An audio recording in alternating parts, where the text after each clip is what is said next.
Bonjour, chers frères et sœurs, c'est toujours pour moi un véritable plaisir d'échanger avec vous. Chers frères et sœurs, le professeur Maurice Kamto, qui est aujourd'hui considéré comme le père de la nation camerounaise, vient de rendre public un communiqué dans lequel il invite tous les Camerounais de tous bords à exprimer toute leur générosité à l'endroit de nos compatriotes de la partie septentrionale de notre pays qui sont en train de faire face à des inondations interminables, chers frères et sœurs. Et cela se passe chaque année. Sans que le régime de M. Biya s'y penche sur cette question, nos frères et sœurs meurent chaque année, meurent noyés, soit meurent euh, parce qu'ils ont contracté des maladies hydriques telles que le choléra, le paludisme, la typhoïde, tout genre de maladies, chers frères et sœurs, dues à des eaux sales et dues à des inondations. Et cela se passe chaque année aux yeux aussi de tout le monde. Le régime M. Biya a abandonné complètement la partie septentrionale de notre pays pour punir Amadou Ahidjo, qui fut le premier président de notre pays, a décidé ainsi d'abandonner, de punir toute une région. Je vais dire, il s'agit de 3 régions, si on veut parler du Grand Nord. Le régime de M. Biya est tout simplement irresponsable, n'a pas de cœur en fait, a perdu tout humanisme. Parce que voilà ce qu'il a pu servir à nos frères et sœurs de la partie septentrionale de notre pays en 42 ans de pouvoir.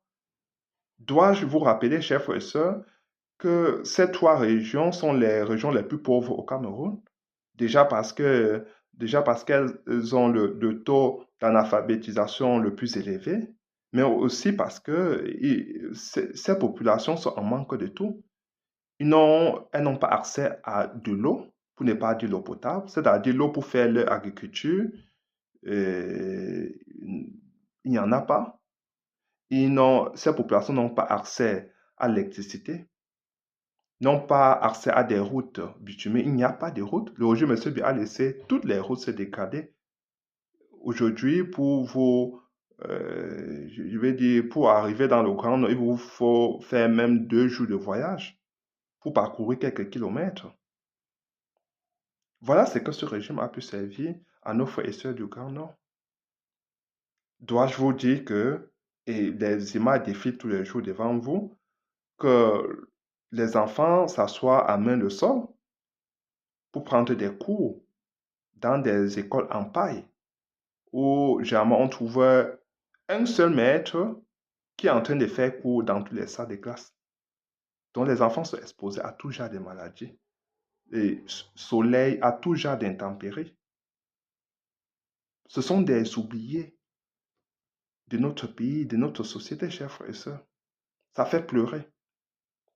Mais c'est ce que ce régime nous a servi. Et vous allez entendre ces gens du RDPC déclarer que les populations du Nord sont pour eux du bétail électoral. Vous vous rendez compte? C'est-à-dire qu'ils considèrent nos frères et sœurs du Grand Nord comme des écervelés, comme des gens qu'on peut manipuler à souhait, comme des gens qu'on peut contrôler, comme des pions. Voilà ce qu'ils ont pu servir à nos frères et sœurs. Et ils vont nous dire que ces gens-là votent pour eux. D'ailleurs, le professeur Moscamto a balayé d'un revers de la main cette idée fausse selon laquelle le Grand Nord représenterait le plus grand électorat du Cameroun. Ce n'est pas vrai. On a vendu du vent au peuple camerounais pendant 42 ans. C'est de l'esbrouf politique. Comment imaginer que le Grand Nord est le plus grand électorat au Cameroun alors qu'ils ont le taux d'analphabétisation le plus élevé? Ils ne parviennent pas à faire leur carte d'identité, pour ne pas dire les actes de naissance. Beaucoup d'enfants n'ont pas d'acte de naissance au Cameroun. Et c'est par quelle alchimie parvient-il à voter? Donc voilà encore une autre contre-vérité que le régime M. Biya nous a vendue pendant 42 ans. Et nous avons bu comme du lait. Comment est-ce que possible ça, chers frères et sœurs? Le professeur Moscamto relevait cela hier, posait cette question aux Camerounais. Comment est-ce que le Grand Nord parvient à voter plus que le Yaoundé et Douala. Est-ce possible? Ça ne peut pas être possible, chers frères et sœurs. C'est tout simplement parce que on a fabriqué cela dans l'opinion nationale et internationale pour donner l'impression que le Grand Nord est acquis au RDPC. Alors que c'est faux, c'est archi faux. Des gens qui nagent dans une misère ambiante, dans une précarité sans précédent, peuvent-ils voter pour M. Biya pendant 42 ans? C'est pas possible. Le professeur Maurice Kamto est un humaniste. À travers son communiqué d'aujourd'hui, il est en train de demander à nous, Camerounais, d'y contribuer. Tout de même comme il avait fait durant le Covid. Durant le Covid, le régime M. Biya avait décliné toute sa responsabilité, alors que l'une des responsabilités, pour ne pas dire l'un des devoirs régaliens du régime, je veux dire que d'un ordre en place, c'est celui de veiller au bien-être des populations. Ça, c'est le devoir régalien d'un président de la République. Il doit veiller en sorte à ce que toutes les populations soient en sécurité. Parce qu'il a toutes les ressources de l'État pour accompagner les populations, pour veiller en sorte que tout le monde soit en sécurité. Mais c'est pas ce que ce régime fait. Il détourne de l'argent public, il siphonne les caisses de l'État, ils sont dans la corruption. Pendant ce temps, le peuple se meurt. Voilà ce qui se passe. En plus, pire, tu veux dire, plus grave, nos frères et sœurs du Grand Nord n'ont pas d'espoir. Parce que Boko Haram a trouvé un terrain fertile. La paupérisation qui est de ce côté-là est quelque chose inconçu du régime. Le régime a abandonné toutes ces régions-là. Il n'y a aucune entreprise qui a été conçue de ce côté-là pendant 42 ans de pouvoir. Ainsi, Boko Haram, cette nébuleuse, a trouvé un terrain fertile pour recruter des jeunes Camerounais qui sont des kamikazes aujourd'hui, se font exploser tous les jours.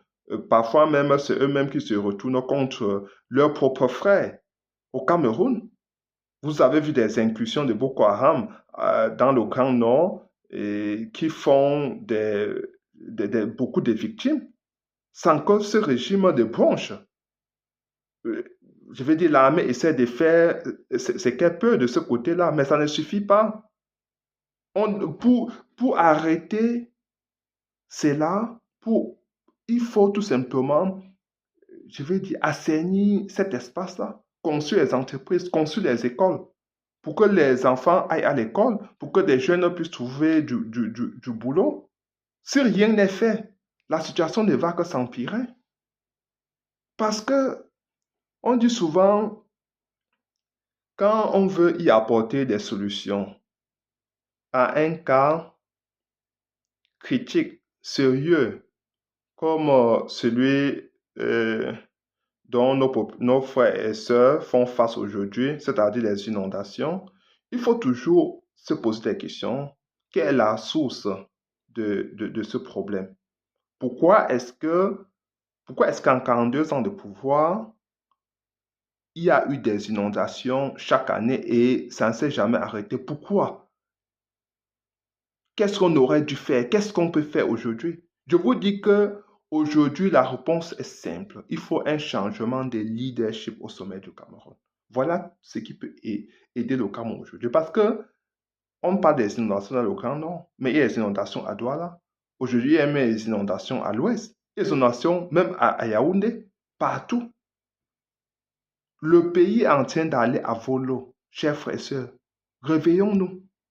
2025, c'est cette opportunité-là qui nous est donnée pour que nous puissions prendre notre destin en main, être acteurs, être protagonistes dans la construction du nouveau Cameroun dont nous rêvons tous.